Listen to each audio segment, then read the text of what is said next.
De tiempo completo desde hace ya muchos años en la UNAM y hemos trabajado no directamente con la marihuana, pero sí con todos los mecanismos de el efecto de drogas en el sistema nervioso central.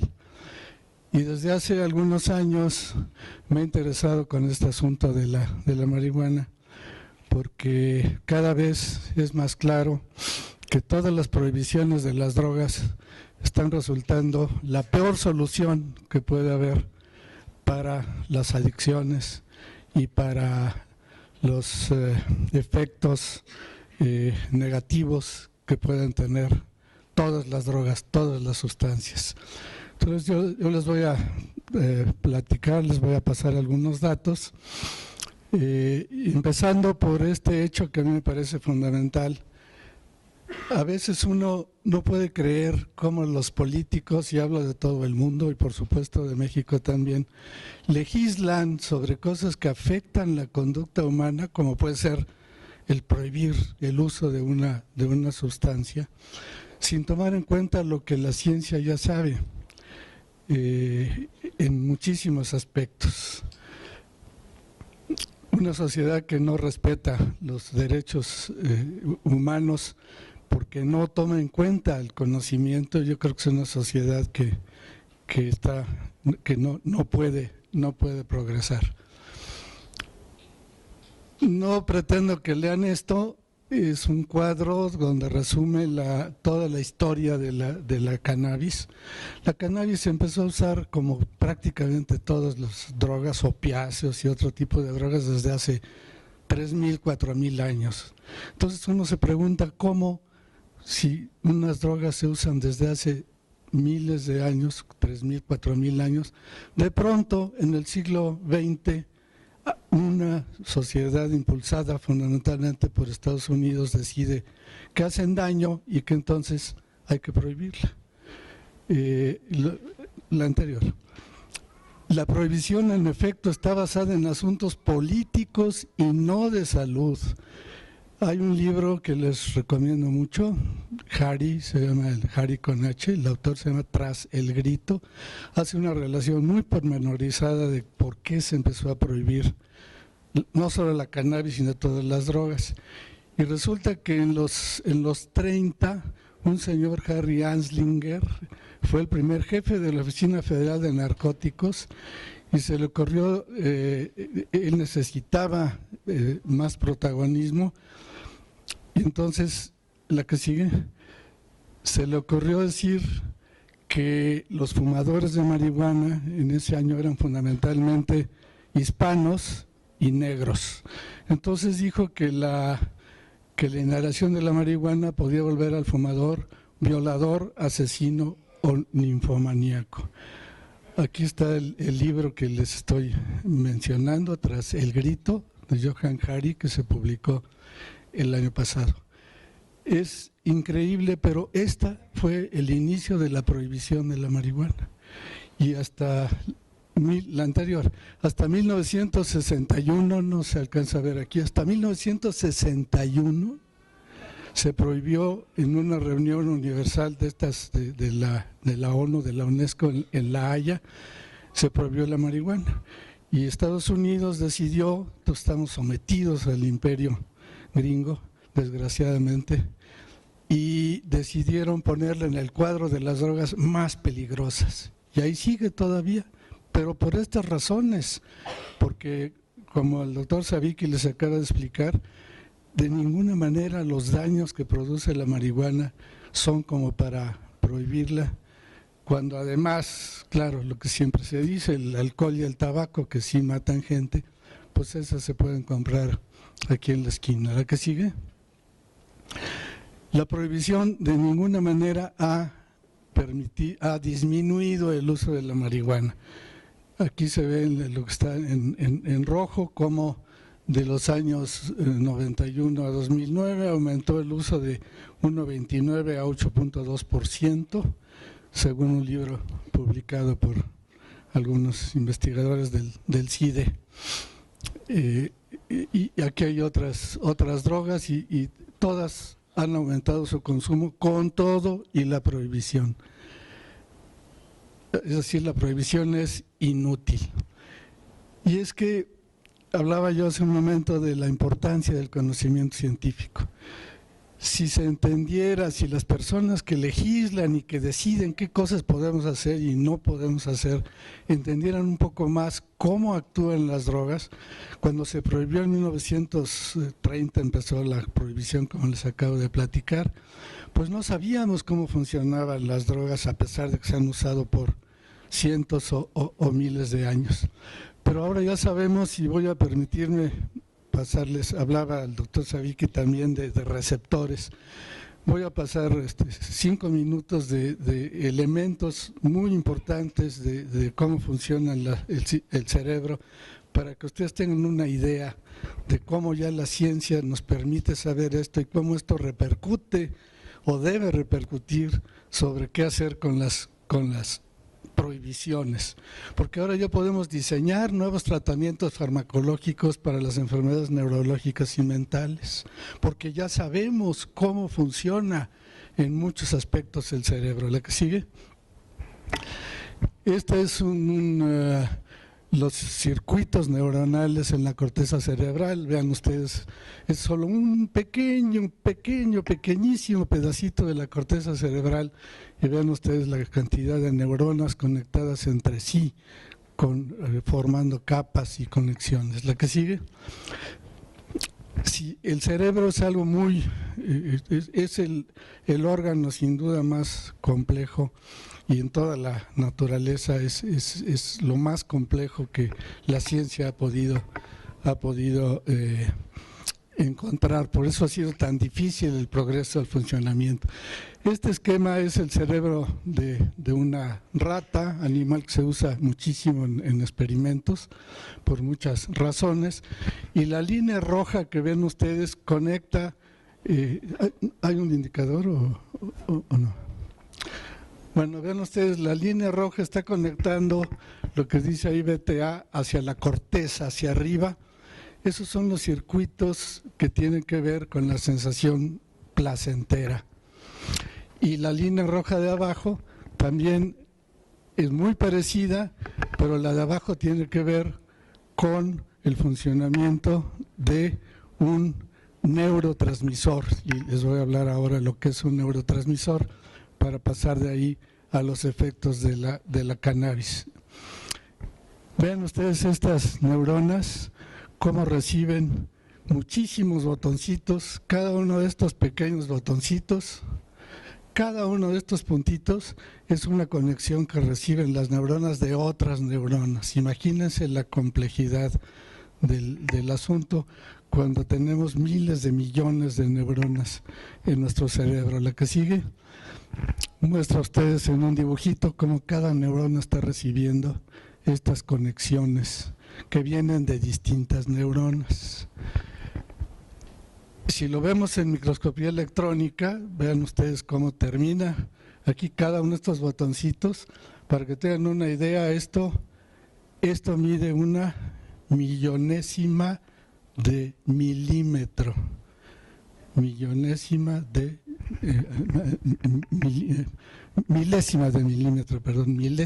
milímetro mide esto.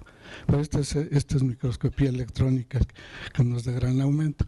Y del lado derecho vean ustedes el esquema, y resulta que aquí hay un hueco. Esta es ya la neurona que sigue, y esta es cada uno de esos botoncitos que le mostré. De aquí para abajo ya es la siguiente neurona, la que sigue.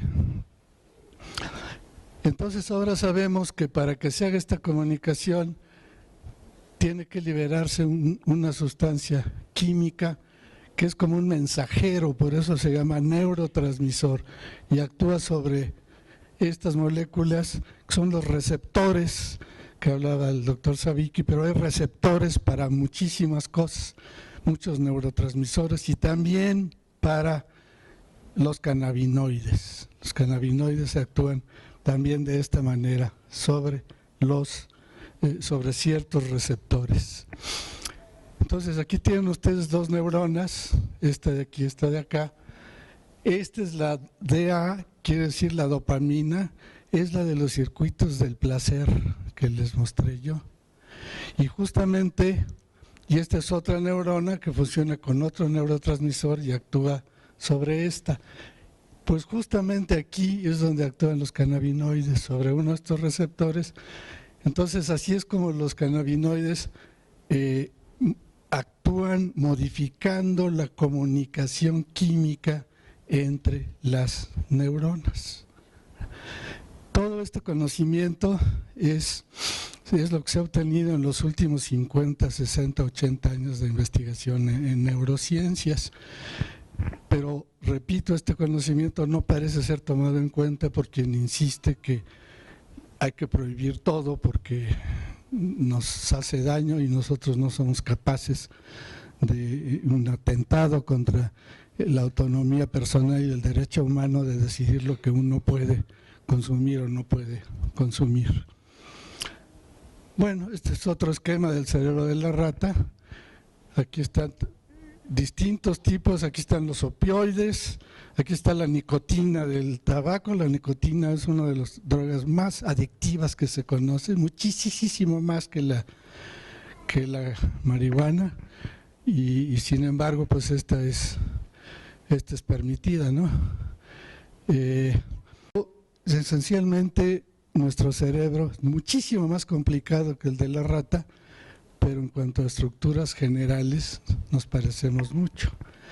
Nada más para mencionarles un dato genético, pues genéticamente somos iguales al chimpancé en un 98.8%, y con la rata somos iguales más o menos en un 30% en cuanto a genes. Entonces las estructuras de los cerebros son en general muy parecidas.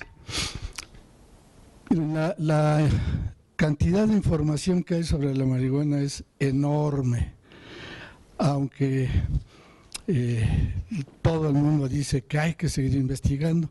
Claro que hay que seguir investigando, pero no nos dejan investigar porque está prohibida la cannabinoides, ¿no? Entonces una de las tantas contradicciones, y la prueba está en el tratamiento para Grace y para tantos otros niños, en que es imposible conseguir el cannabinoide porque está prohibida, ¿no? Está prohibida.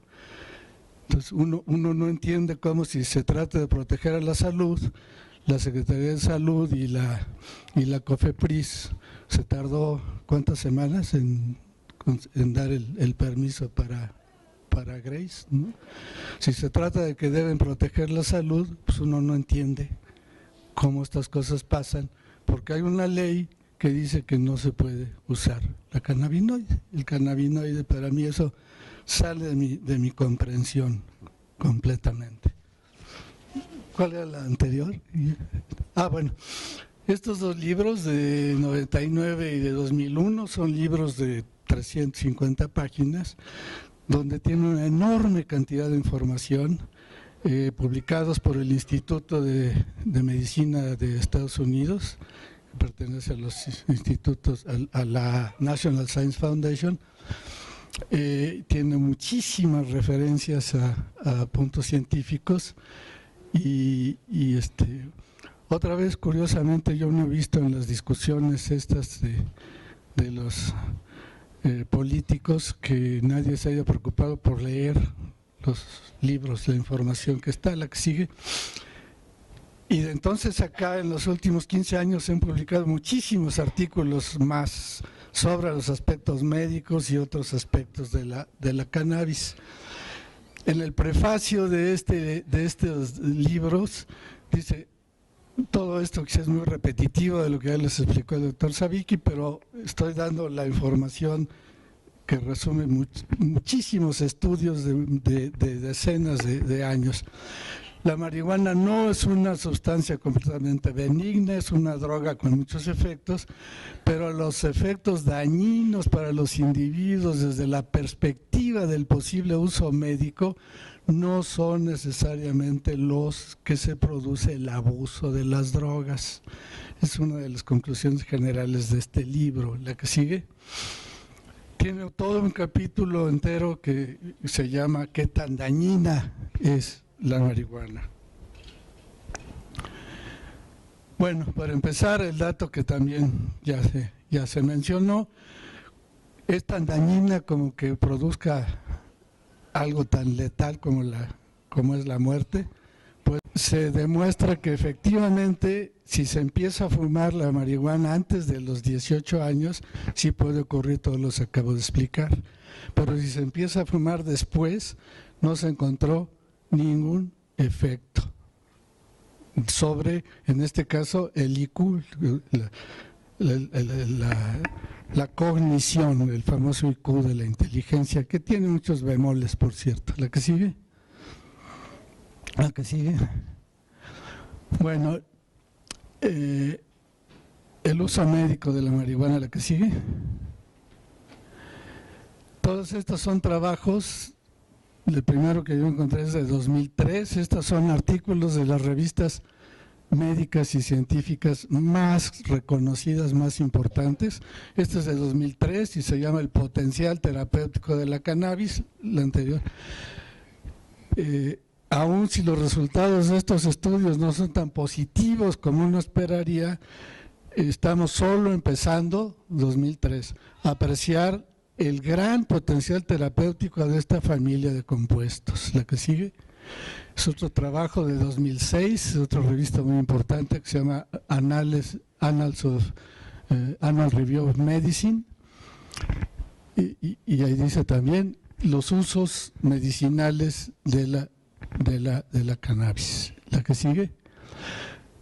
En 2006 otra vez, otro trabajo, propiedades emergentes de las medicinas de los cannabinoides para la esclerosis múltiple.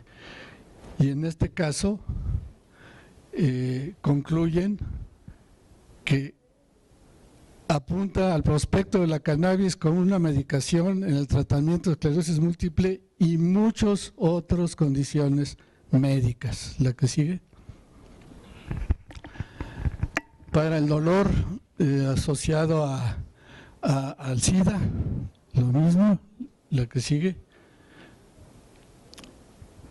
Es un trabajo, el título es muy complicado, pero es un posible efecto anticanceroso de la cannabis.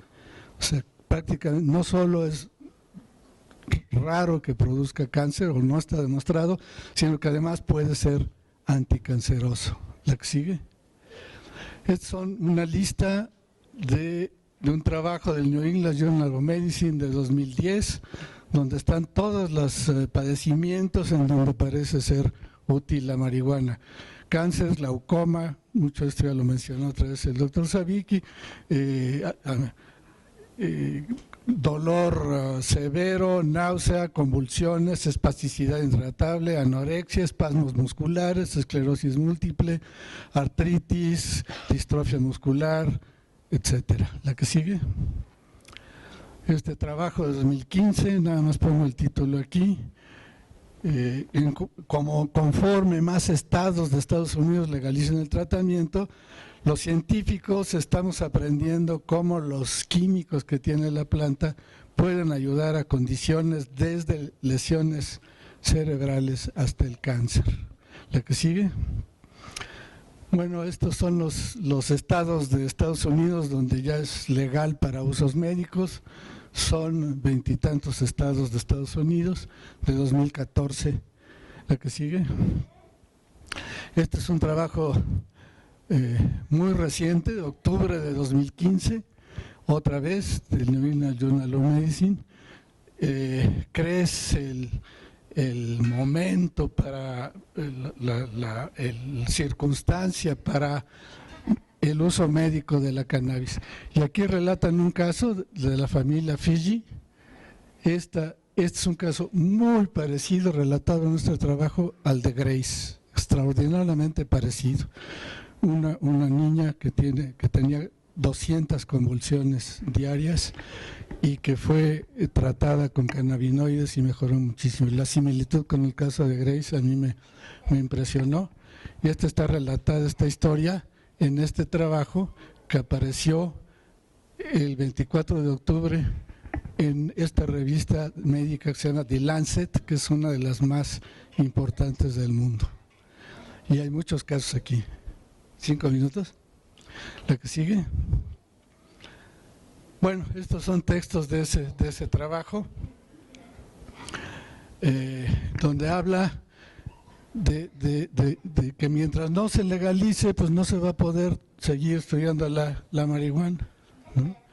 Aún si algunos estados han legalizado la marihuana, la ley federal no ha cambiado y entonces todavía no se puede investigar. Por eso debe legalizarse, ¿no? La que sigue, y en México, por supuesto, también. Otro artículo de septiembre del año pasado, cannabidoides en el tratamiento de la epilepsia, revisan aquí muchos casos de adultos. En adultos no parece ser tan efectiva contra las convulsiones como en niños, como en el caso del síndrome de Lennox-Gastaut y otros como el de Grace. La que sigue. Como cualquier otra droga legal e ilegal, de uso médico o no, los efectos negativos pueden ser mayores durante el desarrollo, ya lo mencioné mucho. Por eso debe evitarse cuidadosamente a estas edades. La que sigue. Bueno, ahora que ya conocemos todos estos efectos, pues tenemos que pensar en sus efectos benéficos, incluyendo el recreativo o placentero. Yo estoy de acuerdo con el doctor Savicki de que es un efecto recreativo, puede ser considerado benéfico y no maléfico, ¿no? ¿Por qué? Porque alguien le tiene que decir que no puede recrearse con cierta droga, ¿no? Ninguna prohibición ha reducido el consumo y el tráfico, pero ha aumentado la criminalidad, la corrupción y las muertes, ¿no? Las prohibiciones y castigos solo agravan el problema, no lo resuelven. ¿La que sigue? ¿Cuáles son los beneficios entonces de la prohibición de la cannabis? ¿Cuáles los maleficios? El New York Times, The Economist, los discursos del expresidente de Colombia, César Gaviria, los libros de Roberto Savianos, Gomorra y 000 sobre la cocaína, todos concluyen que la única solución es la legalización de las drogas. ¿La que sigue? ¿Es útil médicamente? Parece que sí. ¿Produce adicción, dependiendo, tolerancia, abstinencia? Parece que no. ¿Lleva a consumir otras drogas ilegales? La literatura científica y médica nos dice que difícilmente. ¿La que sigue? Entonces estamos ante una autonomía y libertad personales contra el paternalismo, ¿no? Pienso que la educación, prevención, información y atención es mucho mejor que la persecución y el castigo. La protección a la salud, entre comillas, justifica el gasto militar, corrupción y muertes. Yo creo que no. ¿Cuánto presupuesto se destina a eso en vez de al tratamiento, la prevención y la educación? ¿La que sigue? Bueno, esta es la sentencia de la Suprema Corte del ministro Saldívar, que es extraordinaria, tiene muchísimos elementos. Subrayo aquí algunas cosas, pues ya no tengo tiempo de revisarlas, pero está muy bien justificada en la sentencia del ministro Saldívar que ya no se prohíba. La que sigue. Y lo más, bueno, son algunos de los trabajos, tiene más de 200 referencias bibliográficas, científicas, tiene la sentencia del ministro Saldívar, que los legisladores deberían leerla en vez de hacer debates, ¿no? Y ya con eso se enterarían de muchas cosas. ¿La que sigue? ¿La que sigue? Esta es la anterior. Esta es la sentencia final y fíjense, aquí queda muy claro que la conclusión es que resultan inconstitucionales los artículos, esos que están numerados ahí, 5 artículos de la Ley General de Salud. Fíjense en la importancia de esto. Es inconstitucional esos artículos que prohíben la marihuana. Después de esto, yo digo que en vez de debatir si se debe legalizar, se debe debatir cómo regularla, porque aquí dice que es inconstitucional la prohibición. Pues eso me pareció revolucionaria la sentencia del ministro Saldívar, que fue aprobada por la Sala 1 de la Suprema Corte de Justicia. ¿La que sigue? Bueno, es incomprensible, entonces la prohibición genera exactamente lo contrario de lo que pretende. ha resultado un absoluto fracaso para reducir el consumo de la población de cualquier edad. Impide su uso medicinal y la prueba está Grace, ¿no?, entre otros muchos, ¿no? Bloquea la investigación científica sobre sus potenciales beneficios a la salud, la que sigue. En contraste, ha logrado gran éxito para generar narcotráfico, corrupción, criminalidad, muertes y encarcelamiento desproporcionado. Es un argumento muy importante de la sentencia del ministro Saldívar. Hay, según una cifra que ha dado algunos investigadores del CIDE, 140,000 jóvenes en la cárcel en este momento por el único delito de que les encontraron más de 5 gramos de marihuana. Díganme si esto tiene alguna justificación, ¿no? Y además, obviamente, genera desigualdad e inequidad social, convierte en criminales a personas inocentes, con único delito fue ese. Y además los policías luego les siembran la marihuana, sobre todo en los grupos sociales más desprotegidos, ¿no? Y los meten a la cárcel y además los estigmatizan, ¿no?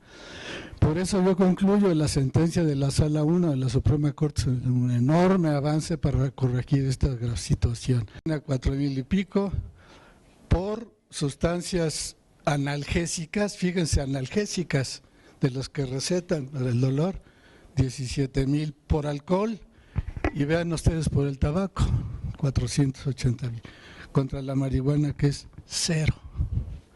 Entonces uno dice, bueno, pues no, que es tan mala la marihuana y no nos dejan fumarla. Y en cambio, pues sí, el tabaco, pues ese sí, ¿no? Porque las compañías tabacaleras, pues se han preocupado porque no se...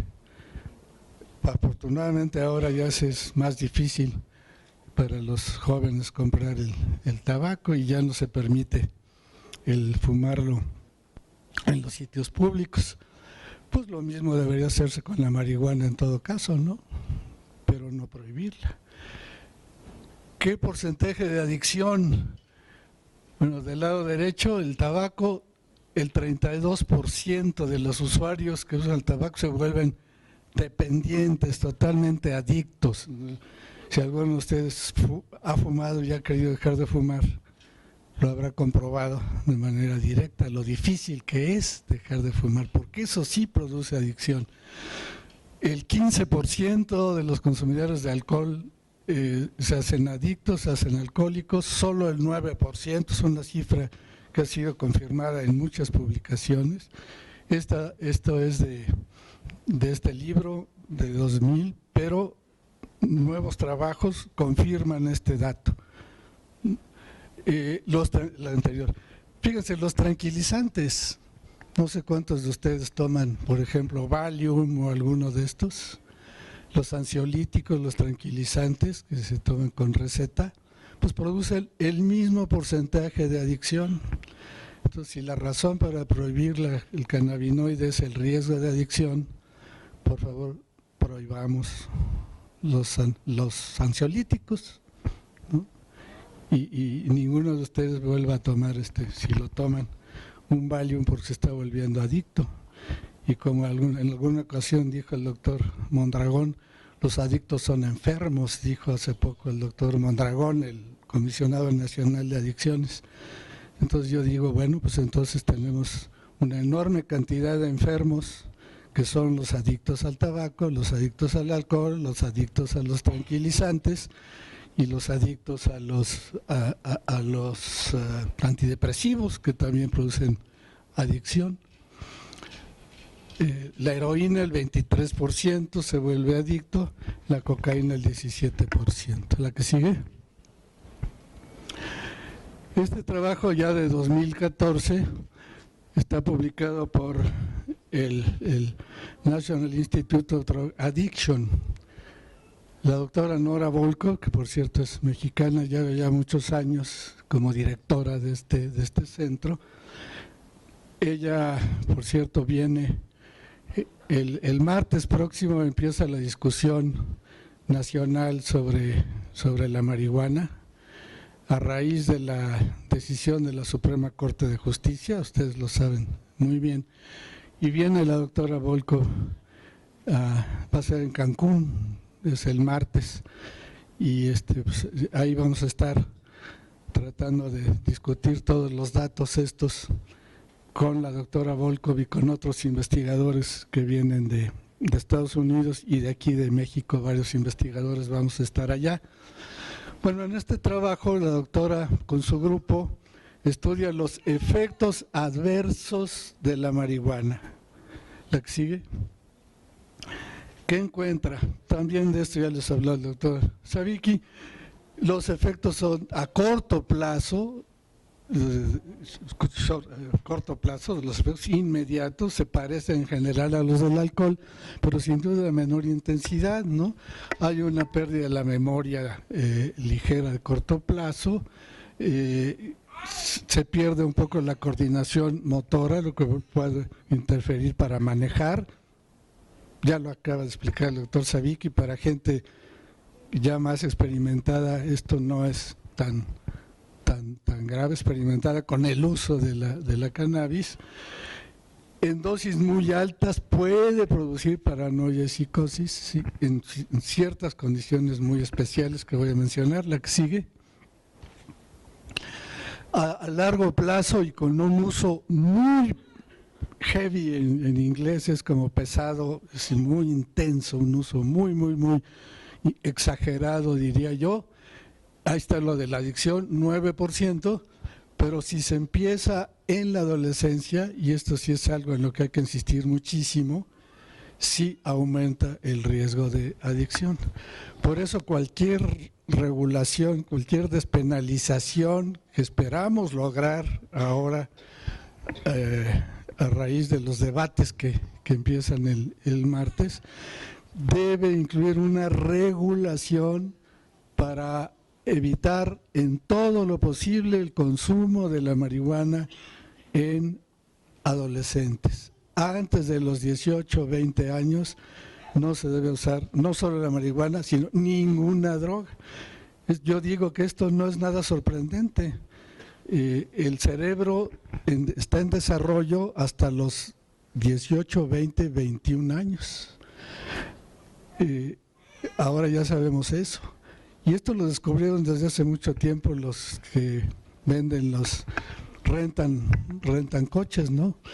Para rentar un coche a un menor de 21 años, aunque tenga licencia, el seguro es altísimo, porque todavía a los 18, 19 años no está completamente maduro el cerebro.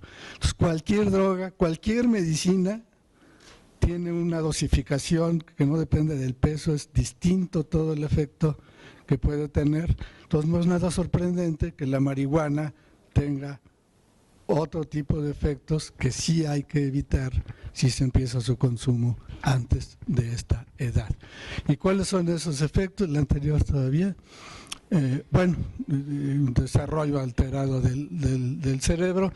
Los cuadritos rojos son de asterisco, y ese asterisco quiere decir que estos efectos se están estrictamente o muy fuertemente asociados al uso inicial de la marihuana temprano en la adolescencia.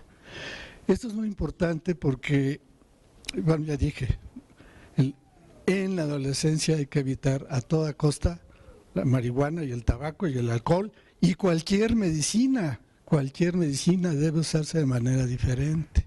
Esto está muy claro.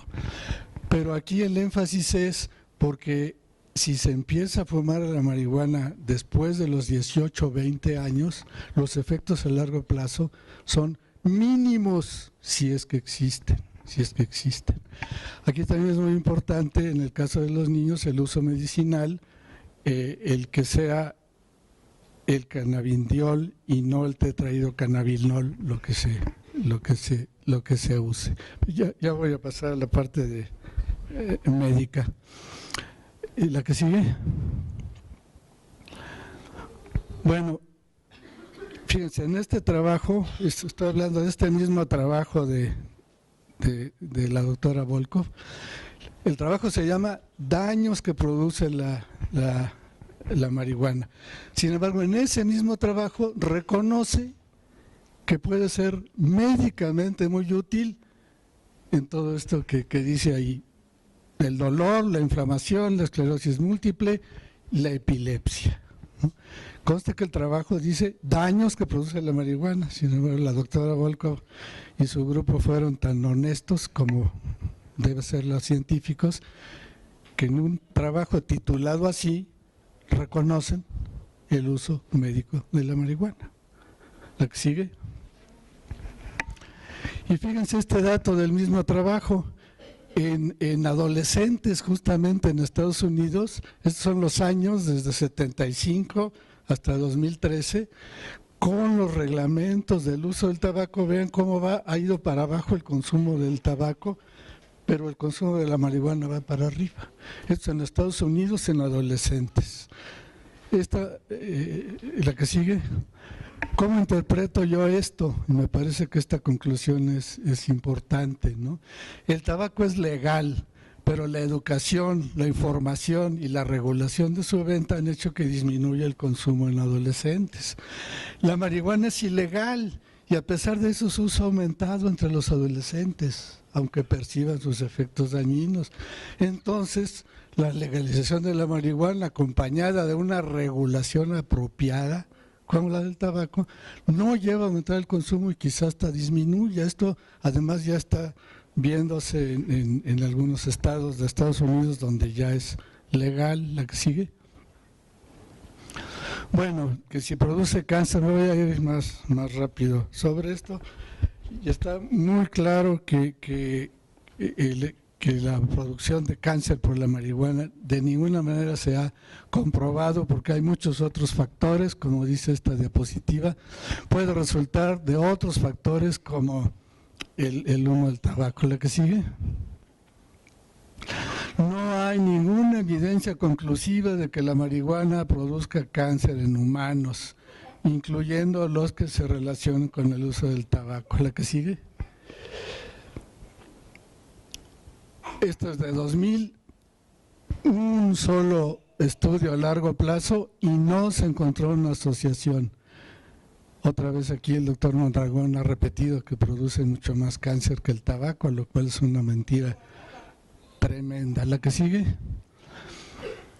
Bueno, esto es ya lo del daño de los adolescentes, es un trabajo muy importante publicado en 2012, donde, de acuerdo con sus conclusiones, la cannabis debe despenalizarse y regularse su uso para todo fin, tanto medicinal como recreativo.